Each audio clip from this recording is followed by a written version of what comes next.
வாழும் வரை நிழல் என உடன் நான் வருவேனே.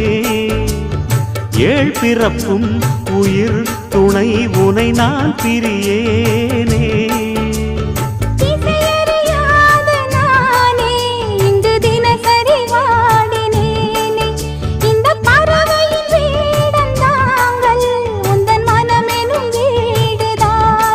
நீண்ட காலம் நேர்ந்த சோகம் நீங்கி போக நானும் தீண்ட யோகம் விளங்கிட. பூமிக்கு ஒரு வாரம் என்று எண்ணி இருந்தேன், பூமுடிக்க யாரும் இன்றி கண்ணி இருந்தேன். சொந்தமின்றி பந்தமின்றி நானும் இருந்தேன், பொட்டு ஒன்று தொட்டு வைத்து பூவை அடைந்தேன். நன்றி சொல்லவே உனக்கு என் மன்னவா வார்த்தை இல்லையே.